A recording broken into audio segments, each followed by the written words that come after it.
اماں بار بار گھڑی کو دیکھتیں اور پھر دروازے کی جانب نظریں دوڑاتیں۔ شام کے 6 بج چکے تھے، یعنی شاید گھر آنے والا تھا۔ آج تو گھر میں کھانے کے لیے کچھ بھی موجود نہ تھا۔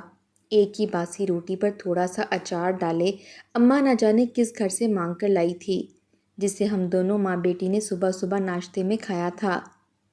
10 سالہ شاہد نے جب ہمیں اچار کے ساتھ روٹی کھاتے دیکھا تو اس کے منہ میں پانی بھر آیا۔ وہ بھی تو ہماری ہی طرح کل سے بھوکا تھا۔ روٹی کو دیکھ کر وہ کھل اٹھا اور فوراً ہمارے پاس آ کر بولا، اماں اماں بہت بھوک لگی ہے، تھوڑی روٹی پر اچار رکھ کر مجھے بھی دو نا۔ شاہد للچائی نظروں سے دیکھ کر کہتا ہمارے پاس بیٹھنے لگا، مگر تبھی اماں نے فوراً شاہد کو جھٹک کر وہاں سے دور کر دیا۔ وہ جو ہمارے قریب زمین پر بیٹھنے لگا تھا، اماں کے جھٹکے سے دور جا گرا اور صدمے کی کیفیت میں اماں کو دیکھنے لگا۔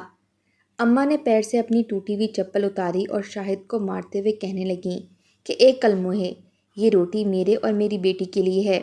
اگر اتنی بھوک لگی ہے تو جا کر کما کر لا۔ اگر آج خالی ہاتھ گھر آیا نا تو بتا رہی ہوں، تیرے یہ ہاتھ کاٹ کر سڑک کے کنارے بٹھا دوں گی، تیری زبان بھی کاٹ دوں گی۔ کم از کم لوگ ترس کھا کر تیری جھولی میں بھیک تو ڈالیں گے۔ یہ سن کر خوف سے شاہد دور جا کر بیٹھ گیا۔ اماں جتنے آرام سے بفر کر شاہد کو یہ الفاظ کہہ گئی تھی، میرے تو رونگٹے کھڑے ہو چکے تھے، پورا وجود کانپ گیا تھا۔ بھلا 10 سالہ معصوم بچے کے ساتھ ایسی باتیں کی جا سکتی تھیں؟ وہ بار بار اماں کے ہاتھ میں موجود روٹی اچار کو دیکھ رہا تھا، جس کا آخری نوالا بھی اماں اسے دکھا دکھا کر اپنے منہ میں ڈال چکی تھی۔ شاہد ایک حسرت بھری نگاہ اماں پر ڈالنے کے بعد اٹھا اور صحن میں رکھے ہوئے گھڑے سے پانی پی کر کنگھیاں اور آئینے لیے گلیوں اور سڑکوں پر بیچنے کے لیے نکل پڑا۔ پتہ نہیں اماں کو اس بیچارے سے کیا خدا واسطے کا بیر تھا۔ وہ 10 سال کی عمر میں سارا دن اس گرم تپتی دھوپ میں ننگے پاؤں اور خشک ہونٹوں کے ساتھ کنگھے اور چھوٹے چھوٹے شیشے بیچتا۔ جیسے ہی تھکا ماندہ گھر آتا تو اماں بے دردی سے اس کی جیب کنگھالنے لگتیں اور پیسے وہ رکھ لیتیں۔ پھر اس بیچارے کو پانی پینے کی اجازت ملتی۔ وہی کماتا تھا تو ہم ماں بیٹی بھی پیٹ بھر کر کھا لیتے تھے۔ اسے گئے ہوئے سارا دن گزر چکا تھا۔ اماں بار بار اپنے دکھتے خالی پیٹ پر ہاتھ پھیرتیں اور شاہد کو گالی دیتے ہوئے کہتیں کہ مردود نہ جانے کہاں رہ گیا ہے، بھوک سے برا حال ہے، آج آنے دو اسے، دیکھنا کیا حشر کرتی ہوں اس کا۔ ماں بہن کی تو کوئی فکر ہی نہیں ہے، بیٹھ گیا ہوگا کہیں کھانا کھانے۔ امی کے الفاظ سن کر مجھے شاہد پر ترس آیا تھا۔ میں ہمت کر کے اماں سے بولی کہ اماں کچھ تو خیال کر، ہم تو پھر بھی آدھی روٹی حلق سے اتار کے بیٹھے ہیں، جبکہ شاہد تو بھوکے پیٹ صرف پانی کے چند گھونٹ پی کر ہی گھر سے چلا گیا تھا۔ اماں فوراً سر جھٹک کر بولی کہ وہ مرد ہے مرد، اور مرد میں تو یہ سب سہنے کی طاقت ہوتی ہے، نہیں مرتا وہ، وہی واحد کفیل ہے ہمارا، دیکھنا ابھی کھانے کو کچھ لے کر آئے گا۔ رات کے 8 بج چکے تھے کہ تبھی دروازے پر دستک ہوئی تو اماں دوڑی دوڑی دروازہ کھول کر دیکھنے لگی۔ دروازے پر شاہد ہی کھڑا تھا، مگر کافی سہما ہوا تھا۔ اس کے ہاتھ میں سارا سامان یوں ہی موجود تھا، آج تو اس کی ایک کنگھی بھی نہیں بکی تھی۔ اماں نے جب یہ دیکھا تو آگ بگولا ہو گئیں، اسے کھا جانے والی نظروں سے دیکھنے لگیں۔ فوراً شاہد کو گھر کے اندر داخل کیا اور اس کی جیبیں اور قمیض ٹٹولنے لگیں کہ شاید کہیں نہ کہیں اس نے پیسے چھپا رکھے ہوں۔ مگر جب انہیں تصدیق ہو گئی کہ شاہد کے پاس ایک پھوٹی کوڑی بھی موجود نہیں ہے تو اماں نے شاہد کو بالوں سے پکڑ کر اس کا چہرہ اپنے سامنے کیا اور زناٹے دار تھپڑ اس کے نازک گالوں پر مارنے لگیں۔ وہ پوری قوت سے اس معصوم بچے کے رخساروں پر اپنی انگلیوں کے نشان چھوڑ رہی تھیں۔ مجھ سے مزید سہا نہ گیا تو بھاگ کر اماں کے پاس گئی اور انہیں روکنے لگی۔ شاہد کا گال یوں سرخ ہو چکا تھا جیسے گال سے ابھی خون بہنے لگا ہو۔ وہ درد سے رو رہا تھا۔ اماں کے منہ میں جو کچھ آ رہا تھا وہ بولتی چلی جا رہی تھیں، جبکہ شاہد سہم کر میرے پیچھے خود کو چھپا رہا تھا۔ اماں نے مجھے پیچھے کیا اور اسے فوراً باورچی خانے کی جانب گھسیٹ کر لے جانے لگیں اور بولیں کہ 3 دن سے تیرا یہی تماشا ہے، جو کماتا ہے اس کی روٹی لے کر راستے میں کھا آتا ہے تاکہ گھر ماں اور بہن کو نہ دینی پڑے۔ اب دیکھ میں تیرا کیا حشر کرتی ہوں، تیرا باپ تو مر گیا، تجھے میرے پلے باندھ کر اتنا کہہ کر اماں نے تیز دھار چاقو اٹھایا اور بولیں، آج میں تیرے یہ دونوں ہاتھ کاٹ کر سڑک پر بٹھا دوں گی، کمائی تو تجھ سے ہوتی نہیں ہے، کم از کم لوگ تجھ پر ترس کھا کر بھیک تو دیں گے، مجھ سے نہیں رہا جاتا روز روز بھوکا۔ شاہد کی آنکھیں تو گویا پتھرا چکی تھیں۔ وہ تو یہ سن کر سانس لینا بھی بھول چکا تھا۔ کہنے لگا، اماں قسم لے لو، میں تو ایک ایک کا ہاتھ پکڑ کر اسے ان چیزوں کو خریدنے کی منتیں کرتا ہوں، لیکن لوگ بھی مجھے جھٹک کر آگے بڑھ جاتے ہیں۔ میرے ساتھ یہ ظلم مت کرو، میرے ہاتھ مت کاٹو۔ لیکن اماں کہنے لگی، آج نہیں چھوڑوں گی تمہیں۔ میں نے اماں کی بات سنی تو فوراً ان کی جانب بڑھی اور ان کے ہاتھ سے چاقو چھین کر دور پھینکا۔ اماں غصے سے آگ بگولا ہو رہی تھیں۔ میں غصے سے روتے ہوئے بولی کہ اماں کچھ تو لحاظ کر، یہ معصوم بچہ اب کیا کرے؟ اگر لوگ اس سے کنگھی آئینے نہیں خریدتے، یہ تو سارا دن بھوکا پیاسا گلیوں بازاروں میں لوگوں کے پیچھے بھاگ بھاگ کر ان کی منتیں کر کے کہتا پھرتا ہے کہ اس سے کنگھیاں لے لو، مگر لوگ اس کے پھٹے ہوئے کپڑے اور مٹی دھول سے اٹا چہرہ دیکھ کر دور دھتکار دیتے ہیں۔ کبھی آپ اس کے دل کی بات بھی تو سنو اماں۔ میرے الفاظ سن کر اماں غصے میں آ چکی تھیں۔ اس نے نظر بھر کر ایک دفعہ شاہد کو دیکھا جو سہما ہوا اپنے چہرے پر ہاتھ رکھے درد کی شدتوں کو محسوس کر رہا تھا۔ اس کی بھی کیا زندگی تھی، گھر میں سوتیلی ماں کی مار اور تانے سننے پڑتے، دھمکیاں سہنی پڑتیں اور باہر آتے جاتے لوگوں کی دھتکار اور گالیاں برداشت کرتا پھرتا تھا۔ اماں اس وقت تو خاموش ہو گئیں اور وہاں سے چلی گئیں۔ بھوک تو ابھی بھی شدت سے لگی تھی، مگر روٹی کہاں سے ملتی؟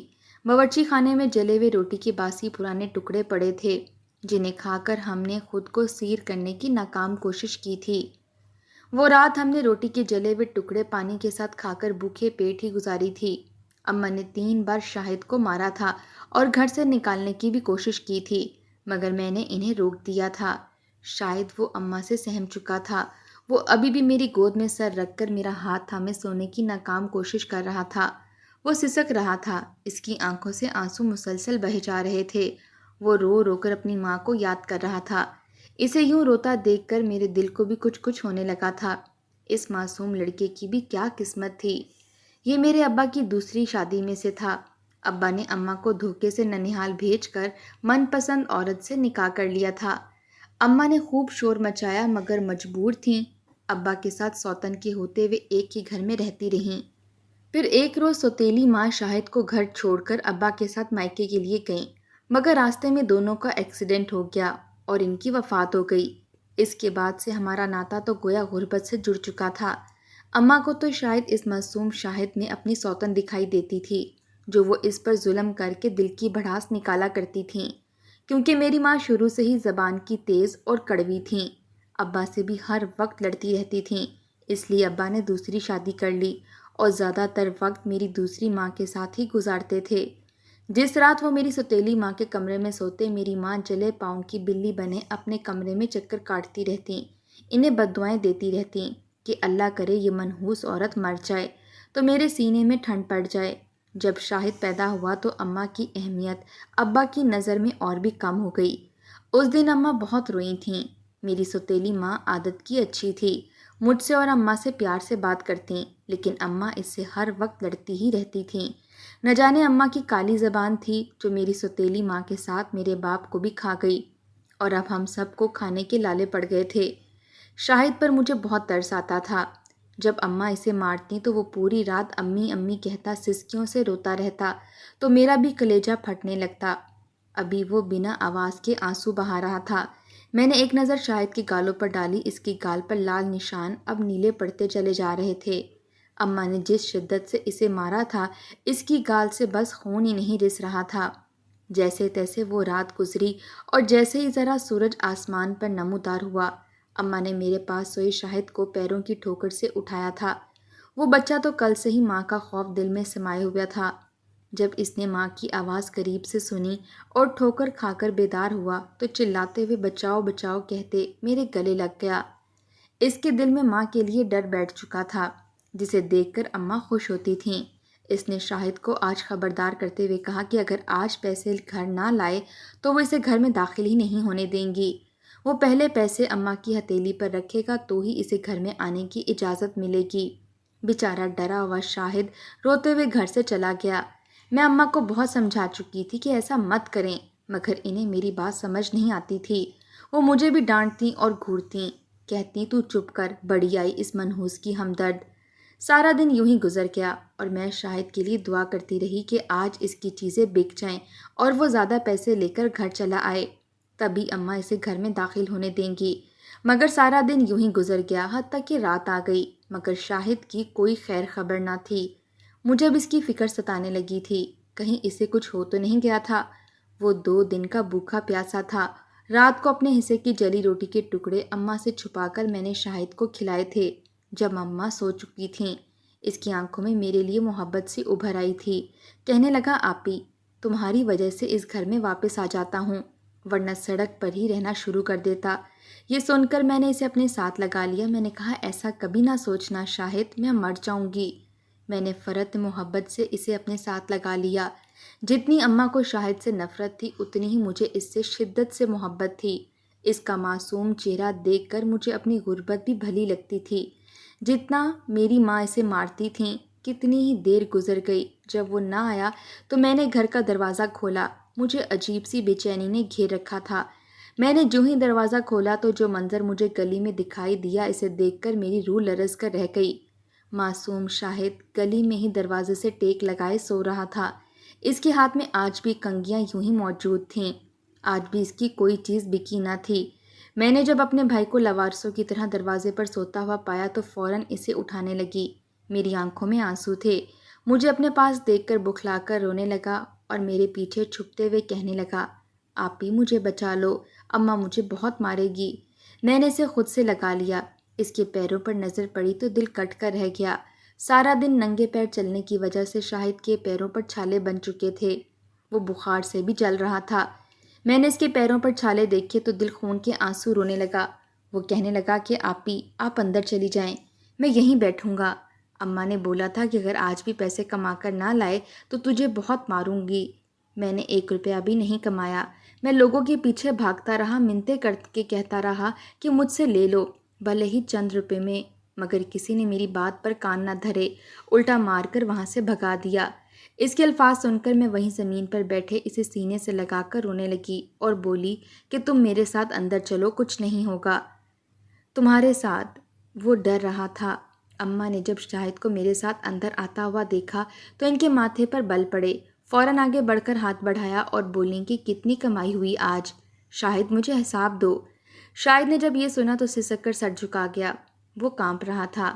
ہماری اماں کی دہشت ہی اتنی تھی۔ اس نے کپ کپاتے ہوئے ہاتھوں سے جیب سے 20 روپے نکالے اور اماں کے ہاتھ پر رکھتے ہوئے بولا، بس یہی کما سکا آج۔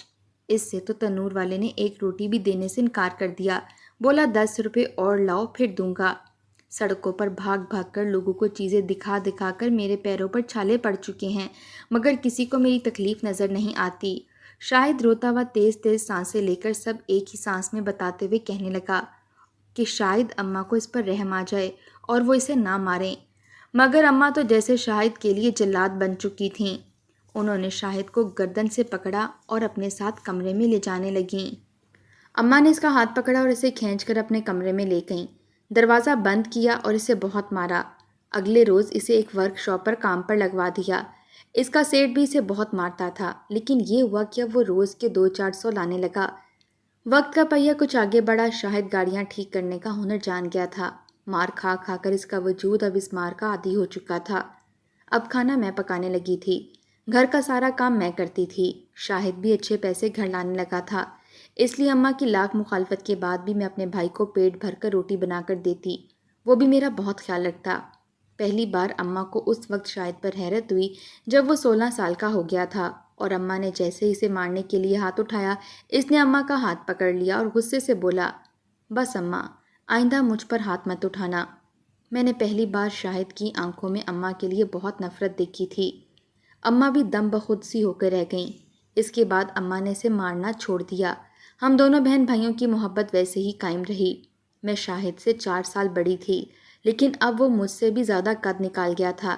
وہ اس قدر محنتی تھا کہ ورک شاپ اب وہی سنبھالنے لگا تھا۔ انہی دنوں میرے لیے ایک شرابی اور جواری کا رشتہ آ گیا، لیکن وہ پیسے کا ٹھیک ٹھاک تھا۔ اماں کو 5 لاکھ کیش بھی دینے کو تیار تھا۔ یہ سن کر تو اماں کو اپنی سگی بیٹی کا بھی خیال نہ آیا اور میرا رشتہ اس شرابی سے طے کر دیا۔ اماں کے اندر بس پیسے کی ہوس بڑھ چکی تھی۔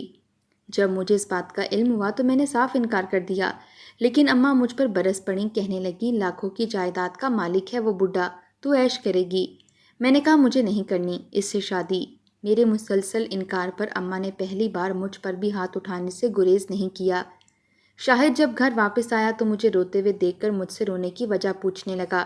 میں نے روتے روتے اسے بتایا کہ اماں مجھے 5 لاکھ کے بدلے بڈھے سے بیانے لگی ہیں۔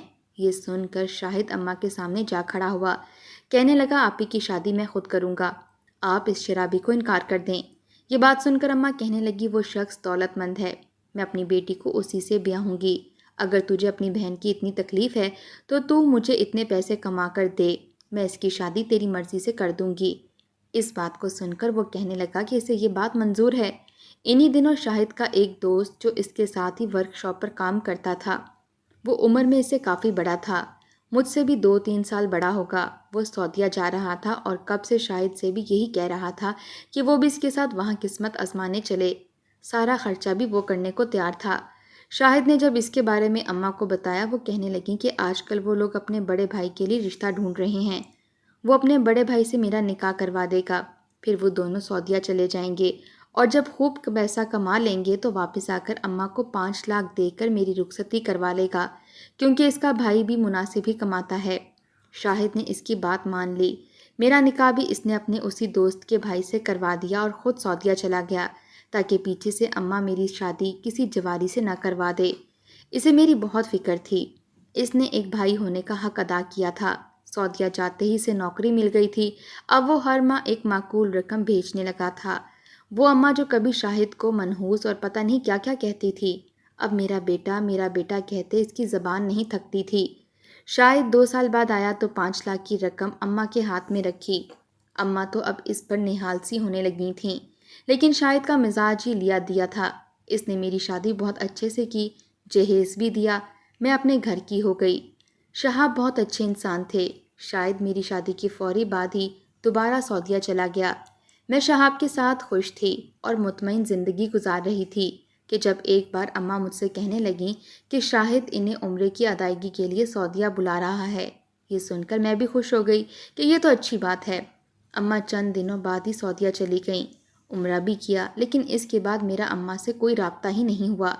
میں جب بھی شاہد سے فون پر بات کرتی وہ مجھ سے بہت اچھے سے بات کرتا، لیکن جب میں اماں کا پوچھتی تو ٹال مٹول کر جاتا، مجھ سے بات ہی نہ کرواتا۔